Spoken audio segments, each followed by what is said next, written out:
Mateus, capítulo de número 12, versículo de número 1 a 14. Se fosse para dar um tema, o tema do sermão hoje seria Jesus e o sábado. Então espero que todas as dúvidas que você tenha sobre o sábado, sobre por que a igreja cultua no domingo e não no sábado, todos os assuntos que envolvem esse assunto, pretendo responder hoje por meio desse texto. Mateus, capítulo de número 12. Obrigado, irmão. Verso 1 a 14. Vai nos dizer assim a palavra de Deus. Amém? Podemos ler? Por aquele tempo, em dia de sábado, passou Jesus pelas searas. E ora, estando os seus discípulos com fome, entraram a colher espigas e a comer. Os fariseus, porém, vendo isso, disseram-lhe: eis que os teus discípulos fazem o que não é lícito fazer em dia de sábado. Mas Jesus lhes disse: não lestes o que fez Davi quando ele e seus companheiros tiveram fome? Como entrou na casa de Deus e comeram os pães da proposição, os quais não lhes era lícito comer, nem a ele nem aos que com ele estavam, mas exclusivamente aos sacerdotes? Ou não lestes na lei que aos sábados os sacerdotes no templo violam o sábado e ficam sem culpa? Pois eu vos digo, aqui está quem é maior que o templo. Mas se vós soubesseis o que significa misericórdia quero e não holocaustos, não tereis condenado inocentes. Porque o Filho do Homem é Senhor do sábado. E tendo Jesus partido dali, entrou na sinagoga deles. E achava-se ali um homem que tinha uma das mãos ressequida. E eles então, com o intuito de acusá-lo, perguntaram a Jesus: é lícito curar no sábado? Ao que lhes respondeu: qual dentre vós será o homem que, tendo uma ovelha, e num sábado esta cair numa cova, não fará todo o esforço tirando-a dali? Ora, quanto mais vale um homem que uma ovelha? Logo, é lícito, nos sábados, fazer o bem. Então disse ao homem: estende a mão. Estendeu-a, e ela ficou sã como a outra. Retirando-se, porém, os fariseus, conspiravam contra ele, sobre como lhe tirariam a vida. Vamos orar.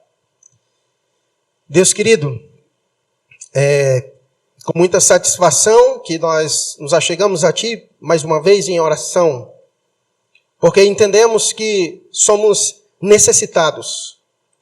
Aprendemos que a oração, Deus, é dizer ao Senhor que somos necessitados de Ti.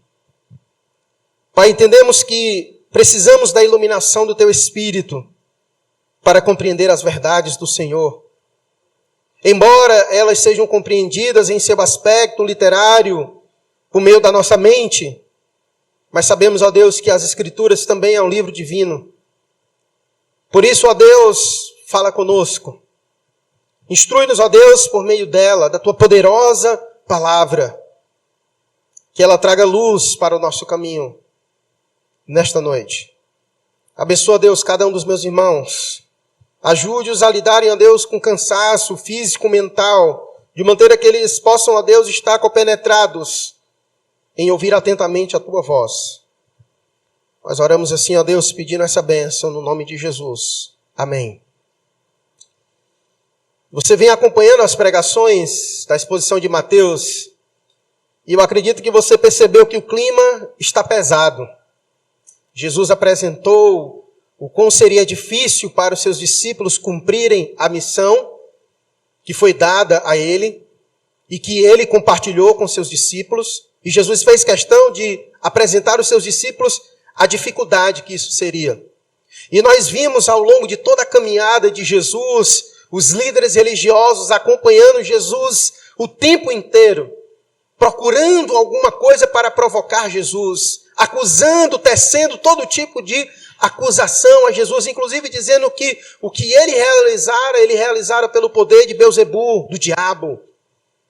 Então, as duras perseguições contra Jesus, elas foram tomando proporções de tal maneira que agora, até então, ainda não tinha sido descrito com clareza o que nesse momento é dito no versículo 14, que depois desse momento, depois desse embate que eles tiveram com Jesus, de tantos outros que já houvera, mas agora, quando chegou o assunto do sábado, depois que eles debateram com Jesus, o texto vai dizer no versículo 14 que eles se retiraram dali e eles conspiravam, ou seja, eles planejavam em como agora iriam matar Jesus.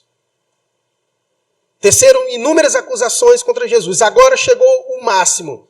Agora não tem mais discussão. Vamos aqui tentar organizar, orquestrar, conspirar. Ver uma maneira de nós tirarmos a vida dele, de Jesus. E o assunto que levou a essa explosão máxima foi exatamente o sábado. E a razão pela qual eles acusaram Jesus de violar o quarto mandamento, que é a guarda do sábado, foi pela seguinte questão, versículo 1. Por aquele tempo, em dia de sábado, passou Jesus pelas searas. E ora, estando os seus discípulos com fome, entraram a colher espigas e a comer. E os fariseus, porém, vendo isso, disseram: eis que os teus discípulos fazem o que não é lícito fazer em dia de sábado. Então, a acusação nesse momento que eles fizeram, os fariseus, a Jesus, não foi porque os discípulos de Jesus estavam comendo no sábado, mas foi porque eles fizeram uma ação. A ação do versículo 1 é colher espigas. Então, a acusação que foi dada a Jesus e aos seus discípulos de violar o quarto mandamento foi porque eles estavam com fome. E passando pelas searas, eles pararam para colher espigas. Então, o ato de colher, de parar para pegar, para comer, eles então acusaram Jesus de violar o quarto mandamento por ele ter feito isso. Vamos ler o quarto mandamento para ver se realmente Jesus violou o sábado. E aí eu quero pedir o pessoal para botar em Êxodo capítulo 20, por gentileza, para a gente verificar se realmente Jesus violou o sábado, o quarto mandamento. O que significa o sábado, o mandamento do quarto mandamento? Versículo 8. Êxodo 20, versículo 8 ao 11.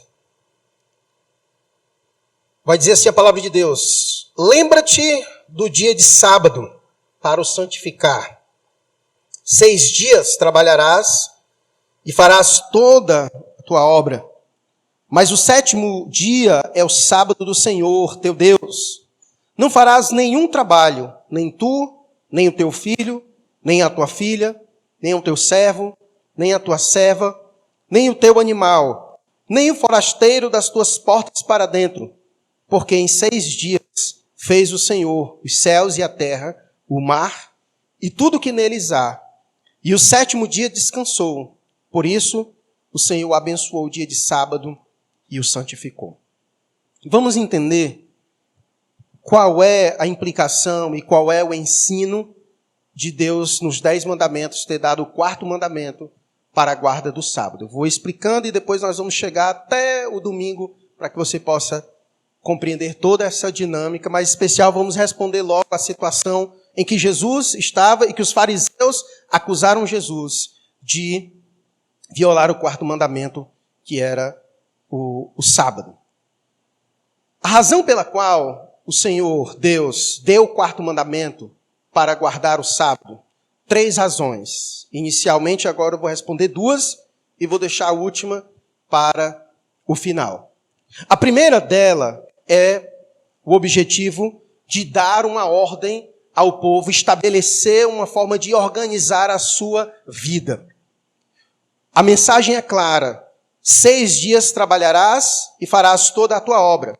Mas o 7º dia é o sábado do Senhor. E nele você não vai fazer nenhum trabalho, nem você, nem seu filho, nem os animais, nem os teus servos, nem nada. A ideia é de um dia de descanso. E ele atribui isso à narrativa de Gênesis, capítulo de número 2, quando ele vai usar a referência de Deus, no versículo 11, dizer que Deus em 6 dias fez os céus e a terra, e o 7º dia ele descansou. Então, a primeira razão pela qual Deus estabeleceu o sábado foi para ensinar o povo a um dia de descanso, a organizar a sua vida, de maneira que ele trabalha 6 dias e ele folga. Essa é a razão pela qual a lei trabalhística, que você bem conhece, ela estabelece essa forma de viver. Você trabalha 6 dias e folga 1. Pelo menos era para ser assim. Certo? Isso não veio do nada. Isso veio exatamente por causa dessa perspectiva do Ocidente da palavra de Deus. Porque se entende que essa é a melhor forma de um indivíduo seguir a sua vida, onde ele trabalha e ele tem um dia para descanso. Então, a primeira implicação de Deus dar o sábado era exatamente por isso, para que o povo pudesse descansar no 7º dia. Já que ele labutou os 6 anteriores dias, ele então descansa. E não somente ele deveria descansar, mas os seus filhos, os seus servos e os seus animais também deveriam descansar. Ou seja, tudo para descansar nesse dia. É importante o descanso. Então, o primeiro ensino do sábado é Deus ensinando que é importante o indivíduo parar um dia para descansar. E não parar um dia para descansar é violar o mandamento de Deus. Então nós podemos afirmar categoricamente, de acordo com a palavra de Deus, que não guardar um dia para descansar é violar o 4º mandamento de Deus. Porque Deus estabeleceu assim que o homem deveria trabalhar 6 dias e descansar 1 dia. Deus estabeleceu assim. E era lei. Para acontecer dessa forma, certo? Então, essa é a primeira razão pela qual Deus estabeleceu o sábado. O grande problema é que os fariseus, os líderes religiosos, o que eles fizeram com a lei de Deus? Eles fizeram inúmeros acréscimos de interpretações equivocadas acerca da lei de Deus. Quando nós vimos, por exemplo, o Sermão do Monte, nós vimos inúmeras vezes Jesus dizendo assim, olha, vocês ouviram o que foi dito, assim, mas eu digo assim. Jesus fica o tempo inteiro corrigindo a má interpretação dos fariseus e dos líderes religiosos que eles fizeram em torno da lei de Deus. E um deles foi em relação ao sábado. O negócio ficou tão absurdo que eles, inclusive, fizeram uma lista de pormenores que envolvia o sábado, quanto, por exemplo, a quantidade de passos e de distância que você poderia dar no sábado. Coisas que na palavra de Deus não tinham, eles foram acrescentando inúmeras coisas.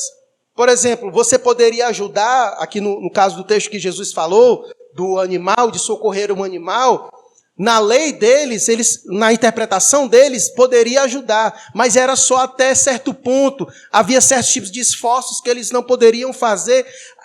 Era uma lei, uma lista tão gigante que é até exaustivo de você ler.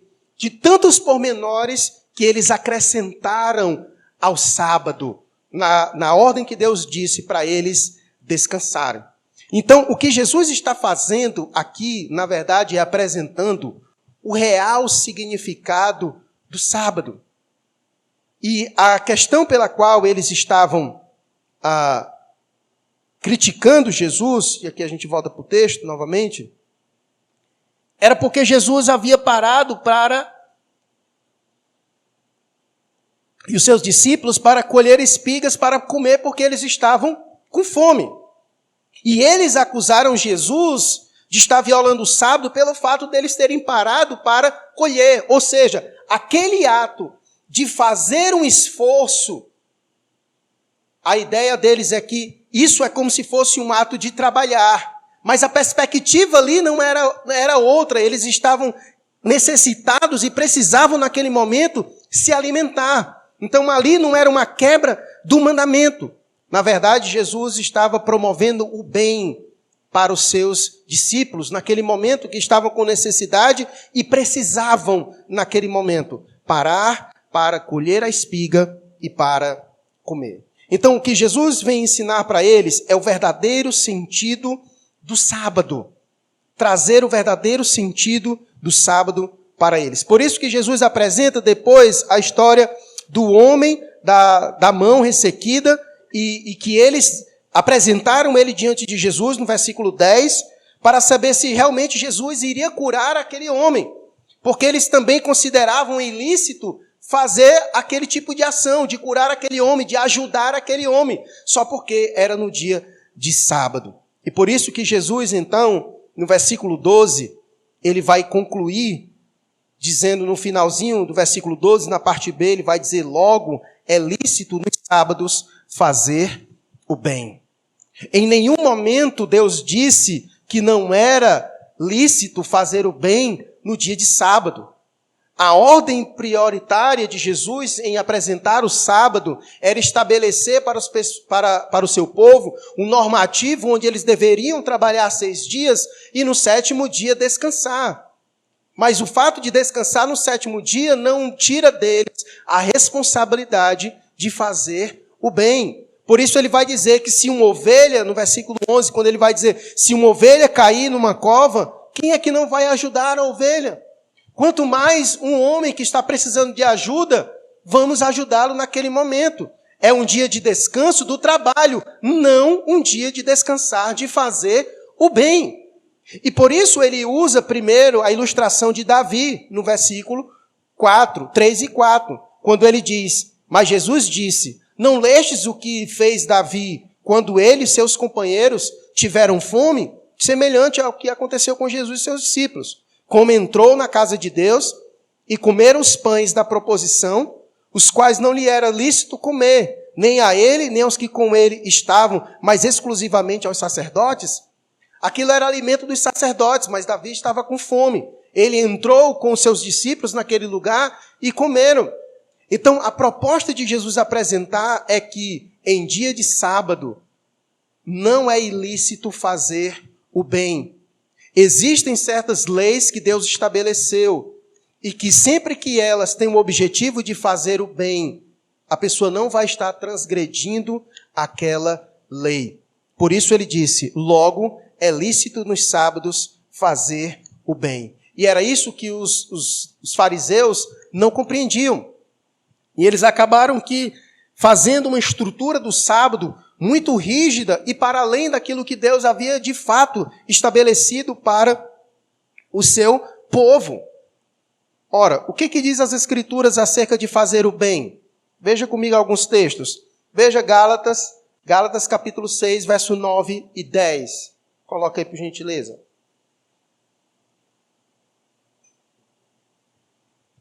Ora, ele diz, e não nos cansemos de fazer o bem, porque a seu tempo ceifaremos, se não desfalecermos.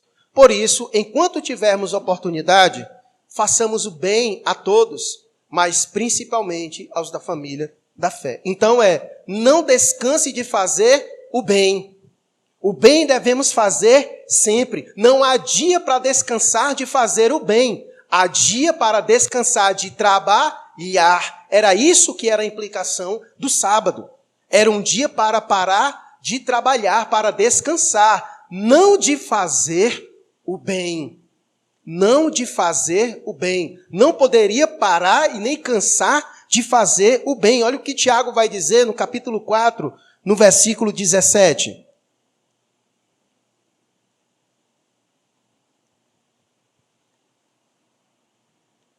Tiago, capítulo 4, versículo 17.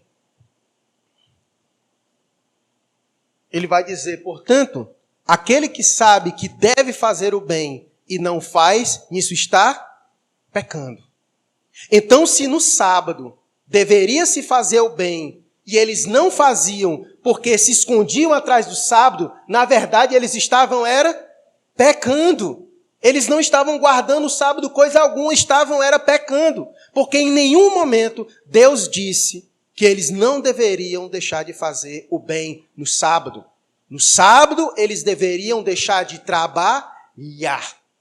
Era essa a implicação do sábado, que eles não deveriam deixar de fazer o bem. E perceba mais outras coisas interessantes.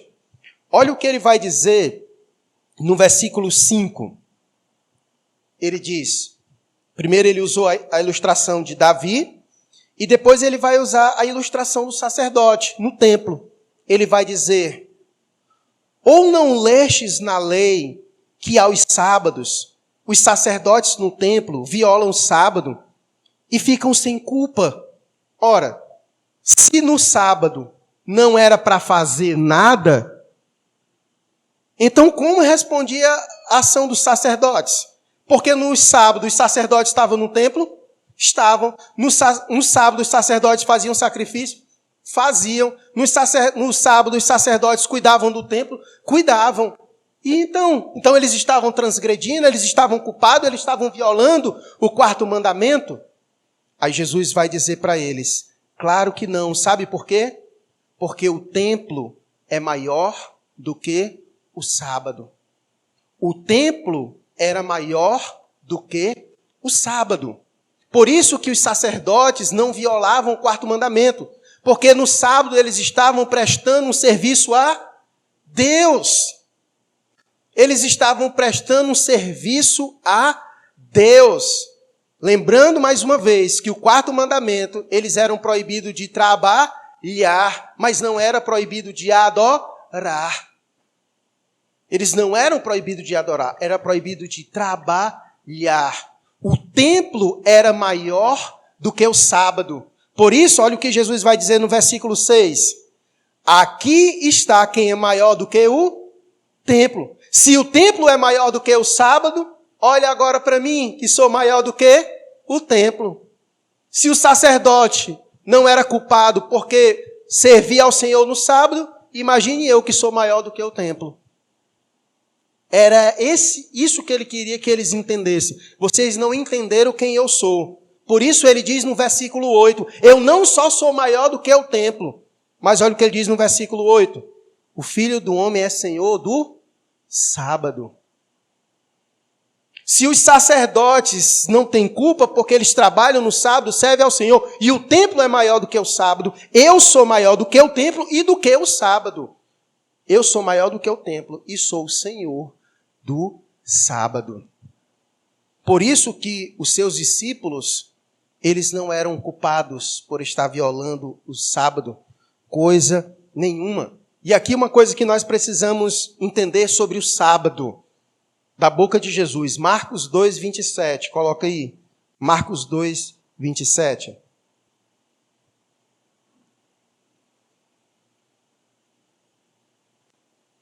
E acrescentou, o sábado foi estabelecido por causa do homem, e não o homem por causa do sábado.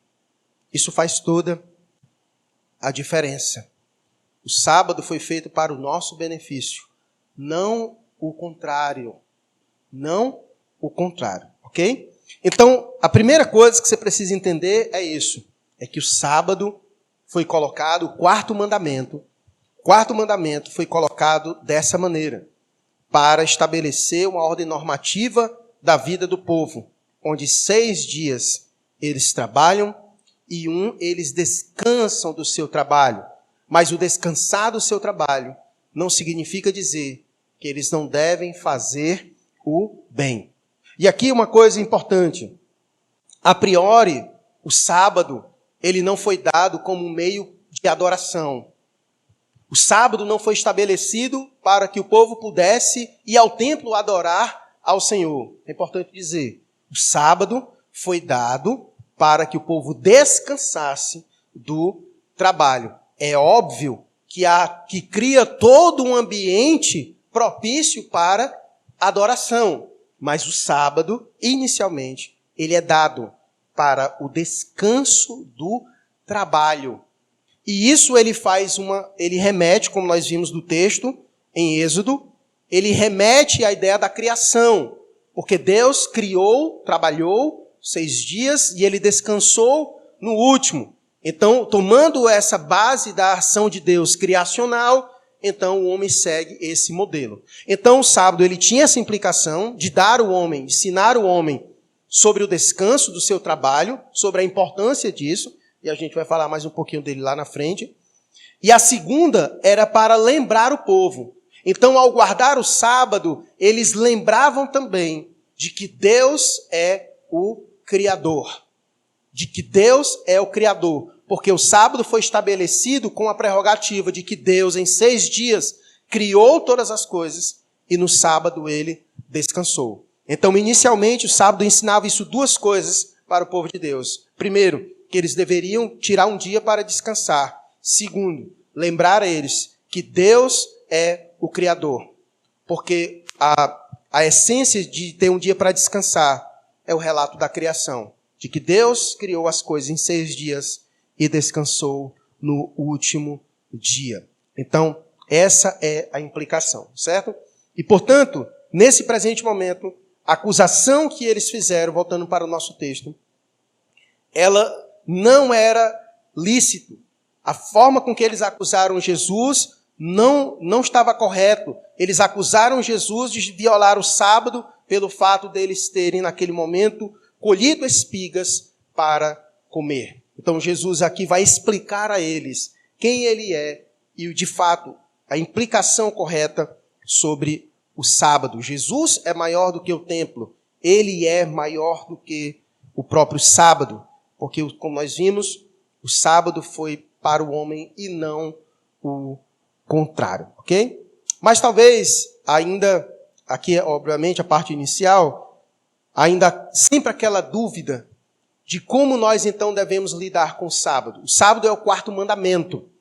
A guarda do sábado é um mandamento de Deus. E a pergunta que fica, então, é: nós devemos, então, guardar o sábado, descansar, trabalhar os outros dias, e o sábado nós descansarmos segundo o 4º mandamento? O 4º mandamento ainda vale para nós ou ainda não vale para nós? Nós já falamos sobre isso, porque quando Jesus começou o Sermão do Monte, a primeira coisa que Jesus fez questão de dizer quando ele começou o Sermão do Monte foi a seguinte coisa, no capítulo 5, no verso 17. Ele disse, olha, não penseis que vim revogar a lei ou os profetas. Eu não vim para revogar, eu vim para cumprir. Então, em nenhum momento, o 4º mandamento deixou de ser vigente para mim e para você. Mas a pergunta que fica é, então devemos guardar o sábado, já que Jesus não veio revogar a lei de Deus, já que ele não veio abolir a lei de Deus, então o sábado, ele deve ser observado por nós? Essa é uma pergunta que precisa resposta, e inclusive nas pregações anteriores, nós também falamos sobre isso. Jesus não veio para abolir, ele veio para cumprir. Ele veio para cumprir. Essa então é a terceira lição do sábado para nós.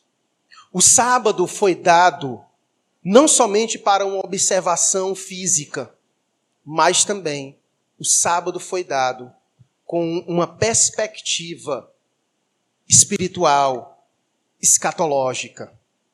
Quando Jesus vem para cumprir a lei, ele cumpre também nele um aspecto do sábado. E essa é a razão pela qual nós não observamos o sábado como antes se observava. Nós precisamos agora olhar para Jesus e ver em Jesus como nós devemos observar o sábado. Lembrando que Jesus é a chave hermenêutica para nós compreendermos o Antigo Testamento. Já que nele se cumpre, ele não aboliu. Se cumpriu e não deixou de existir, não. Continua. Mas como agora ela continua? Como eu devo observar o 4º mandamento? Já que ele não veio abolir, veio cumprir. Mas como eu, então, observo agora o 4º mandamento? Depois que Jesus cumpriu esse aspecto da lei.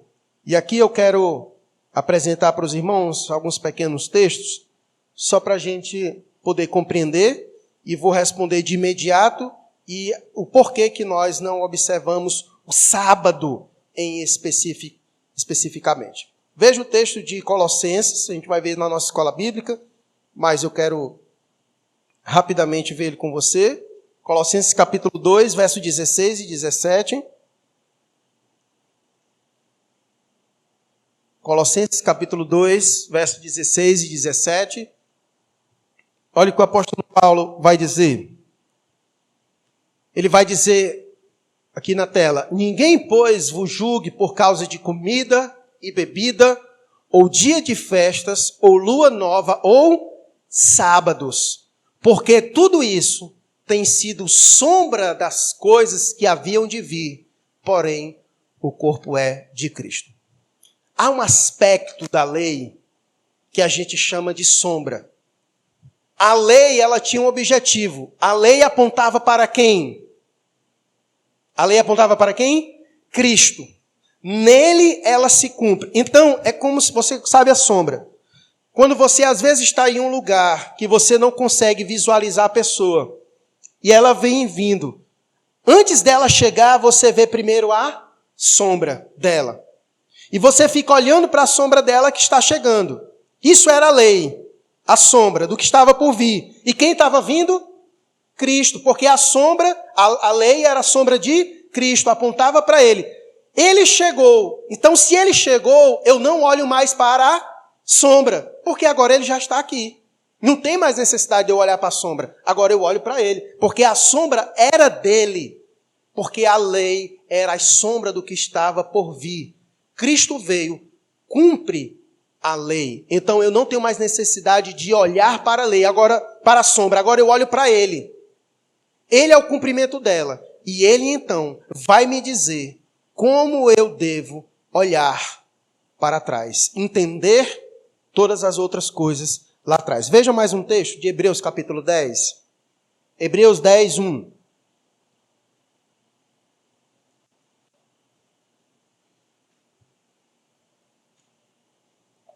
Hebreus 10, 1. Ora, ele vai dizer, visto que a lei tem sombra dos bens vindouros, não a imagem real das coisas, porque é sombra. Nunca jamais pode tornar perfeitos os ofertantes como os mesmos sacrifícios que ano após ano, perpetuamente, eles oferecem. Então, o autor de Hebreus tem esse mesmo entendimento, assim como Paulo, de que a lei ela era uma sombra das coisas que estavam por vir. Então, o quarto mandamento, ele tinha uma perspectiva. Quando Deus disse que eles deveriam descansar de um dia, esse descanso de um dia, ele apontava para algo maior. Então, é importante você compreender isso.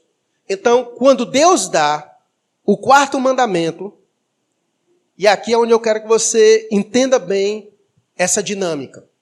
Quando Deus deu o quarto mandamento, o objetivo do quarto mandamento não somente era do indivíduo descansar fisicamente, mas havia no quarto mandamento algo que apontava para um descanso escatológico, para um descanso eterno, para um descanso das nossas almas. Então, quando Jesus chega, ele cumpre esta lei, não tem mais necessidade de observar o sábado, no sentido físico, mantém-se ainda, obviamente, o princípio do descanso do dia, mas não o dia especificamente, como ele acabou de dizer no texto de Colossenses, o sábado em si, o dia específico, não tem mais essa necessidade, porque Cristo cumpre e nele agora ele aponta para o verdadeiro sentido espiritual do quarto mandamento, de um descanso que Deus tem reservado para os seus filhos. E aí eu quero gastar um tempo com os irmãos no texto de Hebreus capítulo 4, onde vai apresentar isso melhor. Hebreus capítulo 4, e aí eu quero que você vá para a sua Bíblia, porque é melhor. Se você olhar a sua Bíblia, vai ter um nomezinho negrito, muito provavelmente, a entrada do descanso de Deus pela fé. Essa ideia do descanso, ela vem tomando proporções. Deus deu os 10 mandamentos, e no quarto Deus fala sobre o descanso. E à medida que o povo foi vivendo o quarto mandamento, um descanso foi surgindo por meio de Deus através de Moisés, que eles entenderam que seria a terra prometida, onde eles sairiam do deserto e iriam descansar em Canaã. E essa perspectiva, ela continua, que é o que o autor de Hebreus quer apresentar, que existe um descanso que ainda falta ser cumprido em nós. Olha o que ele vai dizer, Hebreus capítulo 4.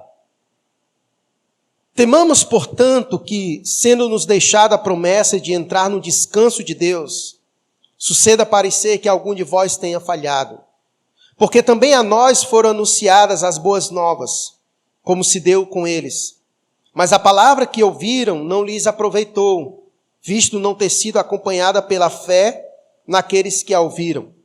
Nós, porém, que cremos, entramos no descanso, conforme Deus tem dito, assim jurei na minha ira, não entrarão no meu descanso. Embora certamente as obras estivessem concluídas desde a fundação do mundo, e aqui ele cita o Salmo 95 que eu li no começo do culto. Porque em certo lugar, assim disse, no tocante ao sétimo dia, e aqui ele se remete novamente à criação, da qual o quarto mandamento está também implícito ao ato da criação. E descansou Deus no sétimo dia de todas as obras que fizera. E novamente no mesmo lugar não entrarão no meu descanso. Então você está percebendo a ligação que ele está fazendo ao ato de Deus ter criado todas as coisas e ter descansado sobre um descanso das almas do povo, sobre um descanso aqui não físico, mas sobre um descanso espiritual. E ele faz essa ligação de Gênesis com o quarto mandamento e esse descanso escatológico. E ele continua, visto, portanto, que resta entrarem alguns nele e que por causa da desobediência não entraram aqueles aos quais anteriormente foram anunciadas as boas novas. De novo, determina certo dia, hoje, falando por Davi, muito tempo depois, segundo antes fora declarado, hoje, se ouvirdes a sua voz, não endureçais o vosso coração. Ora, se Josué lhe houvesse dado descanso, não falaria posteriormente a respeito de outro dia, porque eles achavam que o descanso seria a entrada na terra prometida. Mas havia outro descanso que apontava mais para frente. Continua. Portanto, resta um repouso para o povo de Deus. Porque aquele que entrou no descanso de Deus, também ele mesmo descansou das suas obras, como Deus das suas obras. Então você percebe que, como diz o versículo 9, portanto, resta ainda um repouso para o povo de Deus. Então, o que eu quero que você compreenda, e aqui a ligação do porquê que nós não guardamos o sábado e porquê que nós guardamos o domingo, é exatamente esse processo de transição. Porque esse descanso escatológico, esse repouso que Deus tem prometido para nós, quem é capaz de nos dar esse repouso, esse descanso? Quem é capaz de nos dar esse repouso, esse descanso para as nossas almas? Quem? Tem certeza disso? Quem foi que no capítulo 11, no finalzinho, no versículo 28 e 29, fez esse convite? Lembra? A gente está no capítulo 12 de Mateus. Volte lá para o nosso texto. Nós vimos aqui o capítulo 12 no começo. Veja o finalzinho do capítulo 11. Veja o finalzinho do capítulo 11. O que foi que Jesus prometeu no finalzinho do capítulo 11?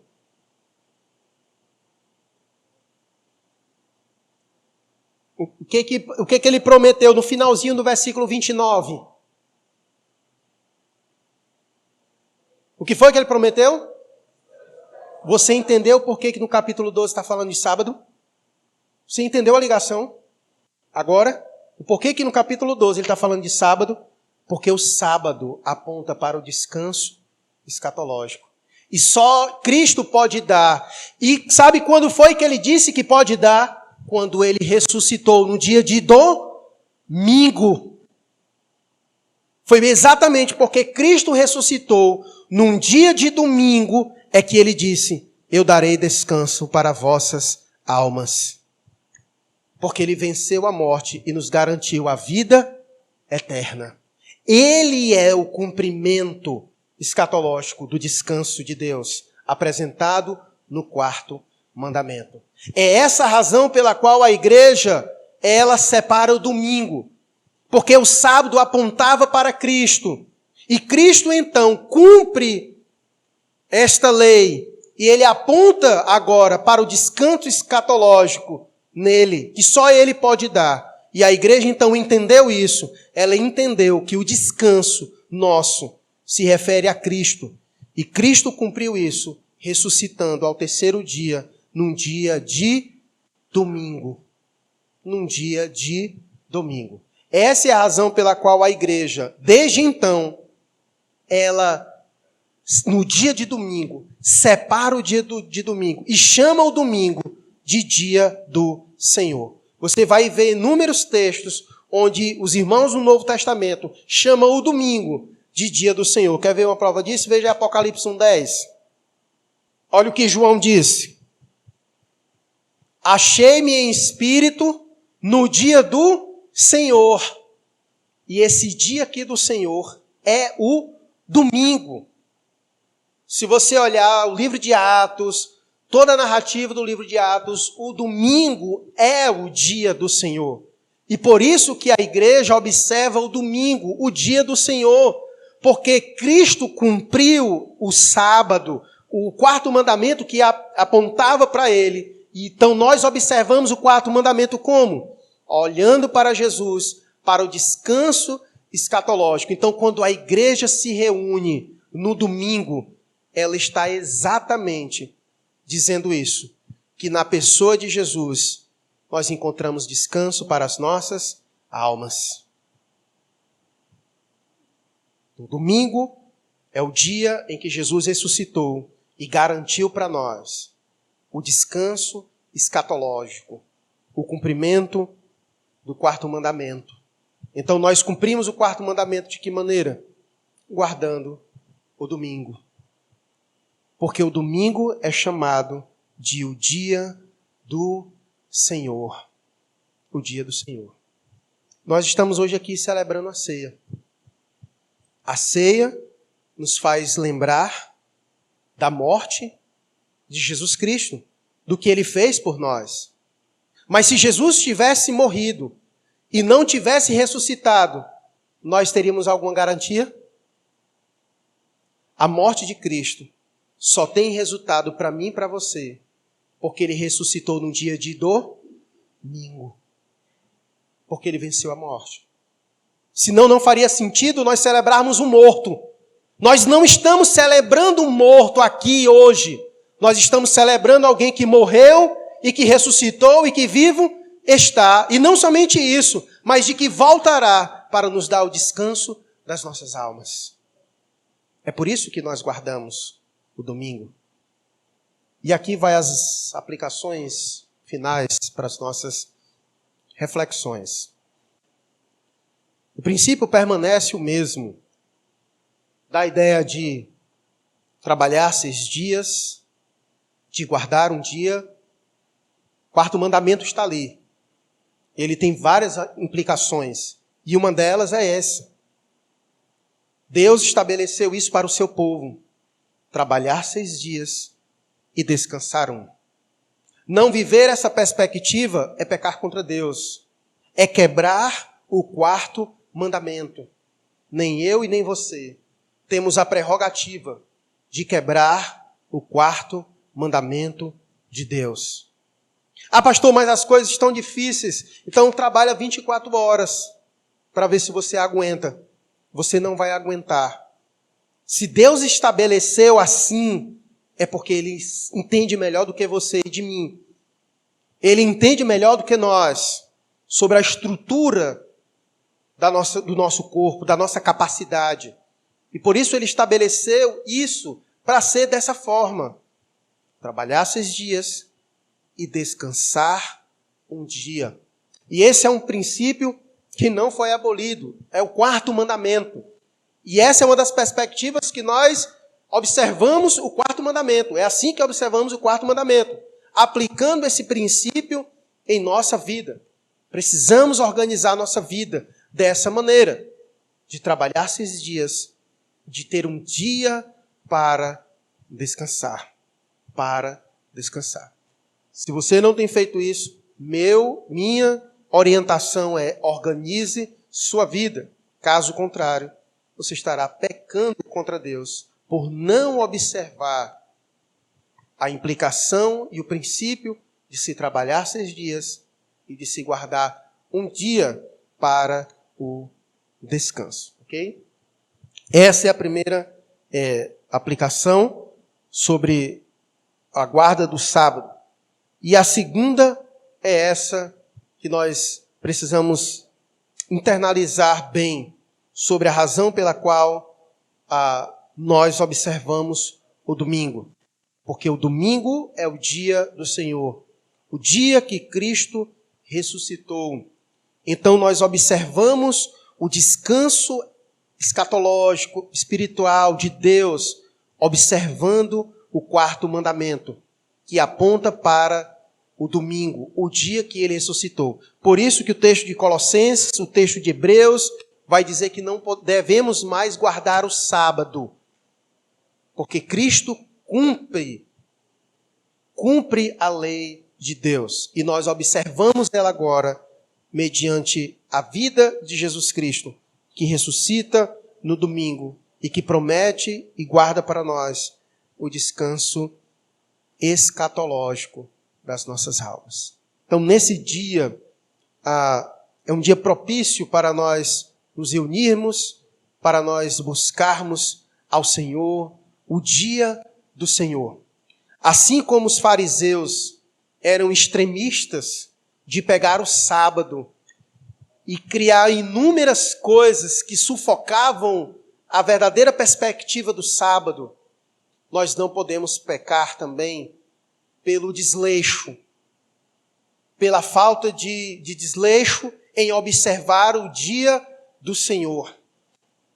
Nós precisamos olhar para o dia do Senhor como realmente, de fato, é o quarto mandamento, de santificar esse dia, de olhar esse dia com graça, de olhar esse dia com a perspectiva correta e realmente organizar a nossa vida para a adoração de Deus nesse dia junto à nossa família.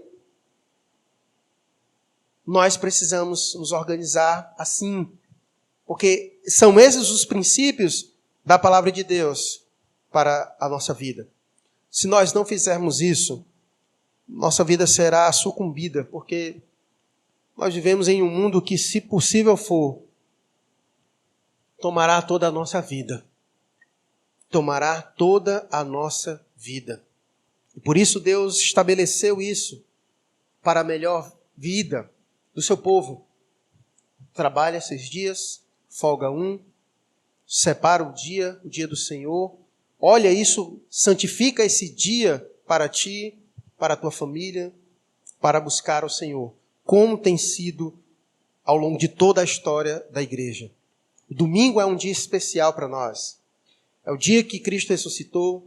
É o dia que o Espírito Santo desceu sobre a sua igreja. É um dia marcante para o povo de Deus. Não é por conveniência nossa que a igreja no mundo inteiro se reúne no domingo. Mas é porque é bíblico. Portanto, quando alguém pergunta assim, pastor, por que é que vocês não guardam o sábado? A pergunta não é essa. A pergunta é por que só o adventismo do 7º dia guarda o sábado e todo o resto da cristandade não guarda. Nenhuma igreja bíblica histórica guarda o sábado. Só a adventista. E ela é considerada como seita. Então a pergunta não é por que nós não guardamos o sábado. A pergunta é por que toda a igreja, toda a cristandade, todas as igrejas bíblicas, seja elas luteranas, reformadas, não importa, todas elas guardam o domingo. É aí que você vai encontrar a resposta. Porque só o adventismo, o 7º dia, e as suas ramificações que guardam o sábado. Fora ela, ninguém mais guarda o sábado. Exatamente por causa de todos esses princípios apresentados nessa noite. Então nós vamos orar. Agradecer a Deus pelo domingo. Agradecer a Deus pela perspectiva que nós temos nesse dia. De lembrar do Cristo ressurreto. O dia do Senhor. O dia em que o povo de Deus lembra do descanso que o Senhor tem prometido para nós. E como ele encerrou nas palavras anteriores ao capítulo 12, ele diz, olha, tomai sobre vós o meu jugo e aprendei de mim, porque sou manso e humilde de coração, e achareis descanso para a vossa alma. Cristo é o único que pode, de fato, dar descanso para as nossas almas. Ficar um dia sem trabalhar é um descanso para o nosso corpo, mas para a nossa alma, só Jesus pode dar. É aquele dia glorioso em que todos nós almejamos. Um dia em que Cristo voltará e cessará todas as nossas obras neste mundo, onde nós entraremos no descanso do Senhor, onde não mais sofreremos neste mundo, onde não mais viveremos na angústia deste mundo,